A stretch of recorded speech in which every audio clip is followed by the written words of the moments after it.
बाण नजरात लागेली अवतरली सुंदरा रंगी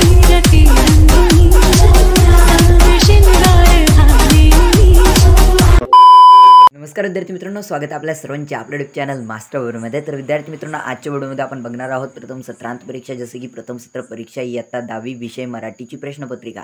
जसं की विद्यार्थी मित्रांनो 2022-23 संचला तुम्हाला जी प्रथम सत्र परीक्षा म्हणजे सामायिक परीक्षा द्यावी लागणार आहे, त्यासाठी 80 गुणांचा तुमचा हा पेपर प्रश्नपत्रिका असणार आहे आणि ती प्रश्नपत्रिका आपण आजच्या व्हिडिओमध्ये बघणार आहोत। तर विद्यार्थी मित्रांनो, व्हिडिओच्या फर्स्टला तुम्ही व्हिडिओच्या एंटरलाच तुम्ही जे सॉन्ग ऐकलं, आय होप की तुम्हाला त्यातून मूड ठीक झालेला असेल। जर तुम्ही व्हिडिओवरती काही डिप्रेशनमधून आले असणार किंवा काही टेन्शनमध्ये आले असणार का तुमच्या माइंडमध्ये दुसरं काही असेल, तर तुम्ही ते सगळं काही सोडून द्यावं, यासाठी मी ते गाणं एडिट करून टाकलेलं होतं, फक्त तुमचा मूड फ्रेश होण्यासाठी। तर आजच्या व्हिडिओमध्ये आपण संपूर्ण ही प्रश्नपत्रिका बघणार आहोत। तत्पूर्वी मी तुम्हाला सांगतो, ही जी प्रश्नपत्रिका आहे ती आहे तर फक्त तुमचा मूड फ्रेश होण्यासाठी देण्यात आहे। त्यापूर्वी मी तुम्हाला काही सांगतो। आता बघा, ही जी प्रश्नपत्रिका आहे ती आहे मागील वर्षाची। यावर्षी तुमच्या शाळेत 100% येणार असं नाही, तुम्हाला एक प्रकारे सराव हो यासाठी मी तुम्हाला ही प्रश्नपत्रिका उपलब्ध करून देत आहे, ते आमच्या यूट्यूब चॅनलद्वारे। तर बघा विद्यार्थी मित्रांनो, तुम्हाला सर्व विद्यार्थ्यांची एकच अडचण असते की तुम्हाला ज्या प्रश्नपत्रिका हव्या असतात ती ते ह्या पॅटर्नची असते। हा पॅटर्न याला काय म्हणता मला तर ठाऊक नाही, परंतु तुम्हाला दुसरा पॅटर्न मी शो करतो जस्ट सेकंड। आणि विद्यार्थी मित्रांनो, तुम्हाला दुसरा हा पॅटर्न लागत असतो, तर याला म्हटलं जातं अमर पेपर पॅटर्न। आणि बघा विद्यार्थी मित्रांनो, इथे वॉर्निंग दिलेली आहे, तुम्ही बघू शकता unauthorise copying, uploading, forwarding, sharing this paper is publish officer by the security. तर बघा विद्यार्थी मित्रांनो, इथे ही जी प्रश्नपत्रिका आहे ती शेअर करणं इलिगल आहे किंवा यासाठी वॉर्निंग दिली गेलेली आहे, म्हणजे अपलोड करणं, कुठेही फॉरवर्ड करणं किंवा शेअर करणं याच्यासाठी एक गुन्हा मानला जातो, एक अपराध मानलं जातं। त्यामुळे मी ही प्रश्नपत्रिका यूट्यूबवरती टाकत नाही, परंतु तुमच्या माहितीकरता मी सांगतो, मी तुम्हाला याही प्रश्नपत्रिका माझ्या यूट्यूब चॅनलद्वारे तुम्हाला अपलोड करणार आहे, तुम्हाला अवेलेबल करून देणार आहे। तर नक्कीच व्हिडिओला लाईक करून चॅनलला सबस्क्राईबही करा। आत्ता व्हिडिओमध्ये आपण ती प्रश्नपत्रिका बघणार आहोत। मला फक्त तुम्हाला हे फॉर्मॅट दाखवायचं होतं, ही प्रश्नपत्रिकेचा पेपर पॅटर्न दाखवायचा होता आणि त्या प्रश्नपत्रिकेचा पेपर पॅटर्न दाखवायचा होता। तर बघा विद्यार्थी मित्रांनो, तुम्हाला मी दोन्ही पेपर पॅटर्न अवेलेबल करून देणार आहे, दोन्ही प्रश्नपत्रिका मी तुम्हाला आमच्या चॅनलवरती अवेलेबल करून देणार आहे। दररोज एक व्हिडिओ मी तुम्हाला अवेलेबल करून देणार आहे। आता बघा, प्रथम सत्र परीक्षा 2021-22 इयत्ता 10वी विषय मराठी कृतीपत्रिका, भले तुम्हाला तिकडे 9वीची दिसलेली असेल, परंतु 10वीची देखील मी तुम्हाला अवेलेबल करून देणार आहे आमच्या यूट्यूब चॅनलच्या माध्यमातून। तर पुन्हा एकदा बोलते, चॅनलला सबस्क्राईब करून ऑल नोटिफिकेशनवरती सेट करा, कारण अशाच नवनवीन प्रकारच्या सर्व काही व्हिडिओ आमच्या चॅनलच्या माध्यमातून तुमच्यापर्यंत येत असतात। विभाग 1 मध्ये विद्यार्थी मित्रांनो तुम्हाला दिला आहे गद्य प्रश्न एक, खालील उत्तराच्या आधारे सूचनेनुसार कृती करा। एक मध्ये दिला आहे आकृती पूर्ण करा। त्यामध्ये तुम्हाला विद्यार्थी मित्रांनो एक छोटासा परिच्छेद दिलेला आहे, तुम्ही तो परिच्छेद वाचायचा आहे आणि त्यावरती विचारलेला आहे गवताच्या पात्यासाठी उतार्यात आलेले शब्द व शब्दसमूह। आता तुम्ही तो परिच्छेद वाचल्यानंतर तुम्हाला याची उत्तरे इझीपणे एकदम साधारण सोप्या पद्धतीने तुम्हाला लिहिता येतील। त्यासाठी तुम्हाला आमचा टेलिग्राम ग्रुप जॉईन करायचा आहे, ज्यावरती तुम्हाला हे PDF ऑलरेडी शेअर केलेला आहे, तिथून तुम्ही ती प्रश्नपत्रिका डाउनलोड करू शकता। हिचा तुम्हाला 80 मार्काचा सराव नक्कीच होईल। आता बघा, तुम्हाला दुसऱ्या पेजवरती दिला आहे, म्हणजे तोच परिच्छेद इथे संपत आहे। त्यानंतर 2मध्ये तुम्हाला दिला आहे कोणती लिहा, झाडावरून एकामागून एक गळून पडणारी, तर ती असतात विद्यार्थी मित्रांनो पाणी, परंतु तरी तुम्ही परिच्छेद वाचून घ्या, तुम्हाला त्याचं लिंक डिस्क्रिप्शनमध्ये आहे आमच्या टेलिग्राम ग्रुपची, ज्यावरती तुम्हाला ही प्रश्नपत्रिका PDF देण्यात आलेला आहे। गोड गोड स्वप्न पाहणारे, तर विद्यार्थी मित्रांनो कोण स्वप्न पाहतात तेही तुम्हाला वरती परिच्छेद वाचल्यानंतर दिसणार। त्यानंतर स्वमत, गवताच्या पात्यासारखा स्वभाव असणाऱ्या व्यक्तीबद्दल तुमचे मत लिहा, म्हणजे विद्यार्थी मित्रांनो गवताचं पाते जे आहे त्याचा स्वभाव आहे, तशा प्रकारे एखाद्या व्यक्तीचा स्वभाव असतो, याबद्दल तुम्हाला तुमचे स्वमत लेखन करायचं आहे। खालील उत्तराच्या आधारे सूचनेनुसार कृती करा। एक मध्ये दिला आहे तुम्हाला एका शब्दात उत्तरे लिहा। आता बघा विद्यार्थी मित्रांनो, आजी कुटुंबाचा आघाड यामधून तुम्हाला एक परिच्छेद देण्यात आलेला आहे आणि त्या परिच्छेदावरती काही प्रश्न विचारलेले आहेत। अहमद विचारले आहे लेखाच्या गावाचं वर्तमानपत्र, त्यानंतर वर्तमानपत्राचे संपादक। तर बघा, तुम्हाला हे वाचायचं आहे आणि त्यानंतरच उत्तरे लिहायची आहेत। आणि तुम्हाला वाचण्यासाठी इझी प्रकारे तुम्ही आमचा व्हॉट्सॲप किंवा टेलिग्राम ग्रुप जॉईन करू शकता, ज्यावर तुम्हाला हे PDF नक्कीच अवेलेबल करून देण्यात आलेलं आहे। 2 मध्ये पहिला दिला आहे तुम्हाला पुढील घटना उत्तराच्या आधारे क्रमाने लिहा, म्हणजे आता ह्या ज्या घटना आहेत त्या तुम्हाला उत्तराच्या आधारे क्रमाने लिहायच्या आहेत। त्यानंतर 3 मध्ये तुम्हाला सांगितलेलं आहे सहमत। आता बघा, आजी म्हणजे घराचा आधार हे विधान सोदाहरण पटवून द्या, म्हणजे आजी विद्यार्थी मित्रांनो घराचा आधार आहे, आधार असतो, याबद्दल तुम्हाला सहमत करायचं आहे आणि सोदाहरण हे तुम्हाला पटवायचं आहे। त्यानंतर अपठित गद्य, आता तुम्हाला इथे दिला आहे विद्यार्थी मित्रांनो खालील उत्तराच्या आधारे सूचनेनुसार कृती करा। आता बघा, हा उतारा देण्यात आलेला आहे, त्यावरती काही प्रश्न विचारले आहेत, ज्यामध्ये तुम्हाला पहिला आहे रिकाम्या जागी योग्य पर्याय भरून वाक्य पुन्हा लिहा। एक मध्ये दिला आहे लेखकाच्या मते फुलांकडे पाहण्याची भावना टिंबटिंब अशी असावी, तर त्यामध्ये तुम्हाला 4 पर्याय दिला आहे, त्यापैकी योग्य पर्याय निवडायचा आहे। त्यानंतर विद्यार्थी मित्रांनो तुम्हाला फुलांच्या दृष्टीने योग्य कृती ही आहे, तर तुम्हाला योग्य पर्याय निवडायचा आहे। त्यानंतर पुढे जाऊया, आकृती पूर्ण करा। लेखकाच्या मते फुले शक्यतो यावर राहू द्यावीत, तर विद्यार्थी मित्रांनो, लेखकाच्या मते फुले कशावरती राहू द्यावी ते तुम्हाला परिचयात वाचल्यानंतरच कळणार. त्यानंतर विभाग 2मध्ये पद्य म्हणजे तुम्हाला कविता येणार आहे. आता त्यामध्ये प्रश्न 2, खालील कवितेच्या आधारे सूचनेनुसार कृती करा, आकृती पूर्ण करा. 1, संत रामदास यांनी कधीही न करायला सांगितलेल्या गोष्टी.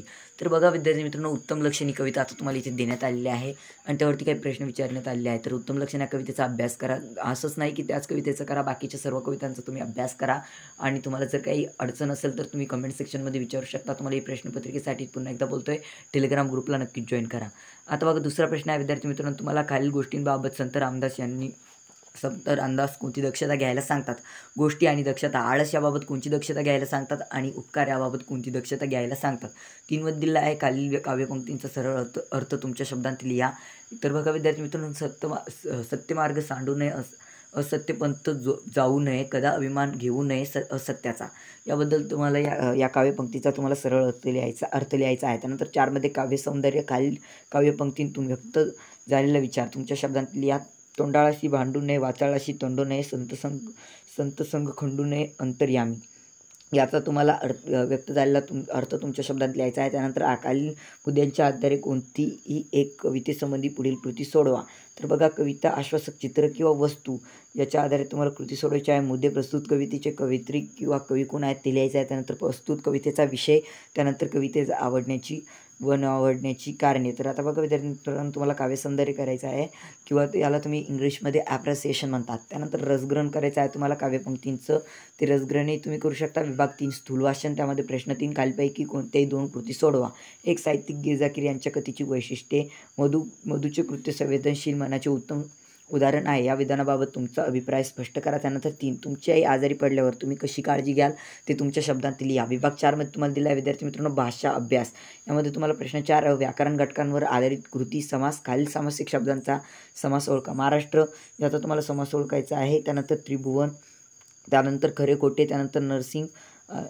त्यानंतर आहे विद्यार्थी मित्रांनो तुम्हाला शब्दसिद्धी. खालील तक्ता पूर्ण करा. उपहार, जमीनदार, अवकळा, शेजारी पाजारी. उपसर्ग, गटित, प्रत्यय गटित आणि अभ्यस्त शब्द हे तुम्हाला त्या गटात लिहायचे आहे. त्यानंतर विद्यार्थी मित्रांनो तुम्हाला दिलेला आहे वाक्यप्रचार. खालीलपैकी कोणत्याही 2 वाक्यप्रचारांचा अर्थ सांगून वाक्यात उपयोग करा. सार्थक होणे, आनंद गगनात न मावणे, कंठस्नान घालणे, कान देऊन ऐकणे. यापैकी 4 वाक्यप्रचार दिले आहेत. त्यापैकी कोणतेही 2 तुम्हाला त्याचा अर्थ सांगून वाक्यात उपयोग देखील करायचा आहे.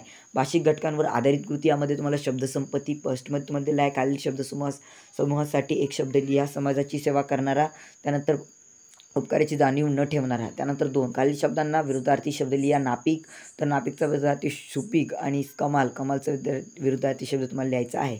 त्यानंतर खालील शब्दांचे वचन बदला. पुस्तक, तर त्याचं होतं पुस्तके. रस्ता, तर त्याचं होतं रस्ते. त्यानंतर आहे विद्यार्थी मित्रांनो 4, खालील शब्दांतील अक्षरांपासून 2 अर्थपूर्ण शब्द तयार करा. आता बघा, धरणी माता, धरणी व माता हे 2 शब्द वगळून तुम्हाला कोणते नवीन शब्द अर्थपूर्ण तयार करता येतील हे तुम्हाला करायचं आहे. तर बघा विद्यार्थी मित्रांनो, त्यानंतर लेखन नियमांनुसार लेखन. यामध्ये अचूक शब्द ओळखून पुन्हा लिहा. ज्यामध्ये तुम्हाला अभिनंदन, यामध्ये तुम्हाला अचूक शब्द ओळखून तुम्हाला विधाने पुन्हा लिहायची आहेत. त्यानंतर हार्दिक, त्यानंतर आशीर्वाद, दीपावली म्हणजे दिवाळी तुम्ही काय बोलता ते दीपावली, मैत्रीण. त्यानंतर शैक्षणिक आणि विरामचिन्हे. आता तुम्हाला विरामचिन्हे, खालील विरामचिन्हे ओळखून त्यांची नावे लिहा. आता बघा विद्यार्थी मित्रांनो, तुम्हाला विरामचिन्हे दिले आहेत ते ओळखून तुम्हाला त्यांची नावे देखील लिहायची आहे. तर तुम्हाला उद्गारवाचक चिन्ह दिलं आहे आणि स्वल्पविराम, दुहेरी अवतरण चिन्ह जे काही असेल ते दिलं आहे. त्यानंतर पारिभाषिक शब्द. यासाठी तुम्हाला खालील शब्दांना प्रचलित मराठी भाषेतील शब्द. तर बघा, ॲक्शन म्हणजे कृती आणि ड्रामा म्हणजे नाटक. तर तुम्हाला याचा अर्थ मी सांगून दिलेला आहे. त्यानंतर विभाग 5, उपयोजित लेखन. प्रश्न 5, खालीलपैकी कोणती एक कृती सोडवा. 1, पत्रलेखन. खालील निवेदन वाचावं, त्या खालील कृती सोडवा. वाचते व्हा, लिहिते व्हा. साधना, साप्ताहिक, शनिवार पेठ. आता बघा विद्यार्थी मित्रांनो, तुम्हाला एक जाहिरात दिलेली आहे आणि त्यावरती पत्रलेखन करायचं आहे. विजया सरनाईक विद्यार्थी यांना त्यांनी साहित्यिकासाठी आपला लेख स्वीकारावा यासाठी विनंती करणारे पत्र संपादकांना लिहा. किंवा विजया सरनाईक विद्यार्थी या नात्याने संपादक यापूर्वी प्रकाशित झालेल्या अंकांची मागणी करणारे पत्र लिहा. तुम्ही जाहिरात वाचा, त्यानंतर तुम्हाला सहजरित्या तुम्हाला ते पत्र लिहिता येणार. त्यानंतर किंवा तुम्ही जर हे करू शकत नसाल तर सारांश लेखन तुम्हाला दिला आहे. विभाग 1 गद्य 1 मधील अपठित उत्तराच्या 1.3 एवढा सारांश तुमच्या शब्दात लिहा. खालीलपैकी कोणती 2 कृती सोडवा. जाहिरात लेखन करा. मुद्दे दिलेले आहेत त्यापैकी तुम्ही जाहिरात, त्याच्या आधारावरती तुम्ही विद्यार्थी मित्रांनो जाहिरात लेखन करू शकता. किंवा तुम्हाला हो, जाहिरात लेखन करू शकता. कोणती 2 कृती सोडवायची आहे किंवा बातमी लेखन करा किंवा कथा लेखन करा किंवा तुम्ही प्रसंग लेखन करा. मी तुम्हाला थोडक्यात आता एक्सप्लेन किंवा वैचारिक लेखन तुम्ही करू शकता. आता थोडक्यात मी तुम्हाला एक्सप्लेन करतो. बातमी लेखनमध्ये तुम्हाला विषय दिलेला आहे.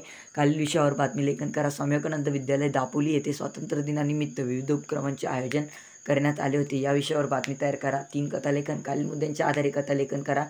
तर तुम्हाला प्रकाश नावाचा तरुण कैदेत अशा प्रकारे तुम्हाला एक मुद्दे दिले आहेत. त्यापैकी तुम्हाला त्यावरती कथालेखन करायचे आहे. त्यानंतर खालील लेखन प्रकारांपैकी कोणती एक कृती सोडा. प्रसंग लेखन. आता तुम्हाला प्रसंग लेखनासाठी प्रसंग दिला आहे, त्यावरती तुम्हाला प्रसंग लेखन करायचं आहे. त्यानंतर तुम्हाला आत्मकथन करायचं आहे, आत्मकथन करू शकता. त्यानंतर वैचारिक लेखन. तुम्हाला 3 दिले आहे, त्यापैकी कोणतीही 2 करा. तर अशाच प्रकारे विद्यार्थी मित्रांनो, प्रथम सत्र परीक्षा सामायिक प्रश्नपत्रिका, सामायिक परीक्षेची तुमची मराठी प्रश्नपत्रिकेची व्हिडिओ क्रमांक 1 प्रश्नपत्रिका क्रमांक 1 इथे समाप्त होत आहे. पुन्हा मी तुम्हाला नवीन पॅटर्नवरची प्रश्नपत्रिका सरावासाठी किंवा अवेलेबल करून देणार आहे. तर नक्कीच चॅनलला सबस्क्राईब करून ऑल नोटिफिकेशनवरती सेट करा. व्हिडिओला लाईक करा. तेव्हाच माझी नेक्स्ट व्हिडिओ तुमच्यापर्यंत येईल. माझ्या नेक्स्ट व्हिडिओज तुमच्यापर्यंत पोहोचतील. जर तुम्ही व्हिडिओला लाईक केलेलं असेल, चॅनलला सबस्क्राईब केलेलं असेल, कमेंट केलेली असेल, तर नक्कीच माझी पुढील व्हिडिओ तुमच्या यूट्यूबच्या ब्राउज पिक्चरमध्ये येईल. किंवा तुम्हाला पुन्हा एकदा बोलतोय, तुम्हाला जरी PDF लागत असेल, आमच्या टेलिग्राम ग्रुपला, व्हॉट्सॲप ग्रुपला कुठेही जॉईन करा. दोघांमधून तुम्ही कोणताही ग्रुप जॉईन करू शकता, ज्यावरती तुम्हाला इझिली PDF मिळणारच आहे. आणि मी तुम्हाला ही प्रश्नपत्रिका सरावासाठी देण्यात येत आहे. तुम्हाला ही प्रश्नपत्रिका 100% शुअर होऊन येणारच तुमच्या शाळेमध्ये, असं नाही आहे विद्यार्थी मित्रांनो. मागील वर्षीची आहे, तुम्हाला एक प्रकारे सरावासाठी देण्यात येत होती, देण्यात आलेली आहे किंवा देण्यात येत आहे. तर आय होप तुम्ही चॅनलला सबस्क्राईब केलेलं असेल, व्हिडिओला लाईक केलेलं असेल, टेलिग्राम ग्रुपला जॉईन केलेलं असेल आणि तुमची काही शंका असेल ती कमेंटमध्ये विचारलेली असेल. लवकरच भेटूया नवीन पेपर पॅटर्नवरती, प्रश्नपत्रिकावरती. ज्या विषयाची बघू, पुढील विषयाची बघू, सर्व विषयाच्या बघू आणि वेगवेगळ्या पॅटर्नच्या वेगवेगळ्या प्रश्नपत्रिका मी तुम्हाला अवेलेबल करून देणार आहे माझ्या चॅनलवरती. तर तोपर्यंत tata bye bye, take care. Subscribe करून ऑल नोटिफिकेशनवरती सेट करा.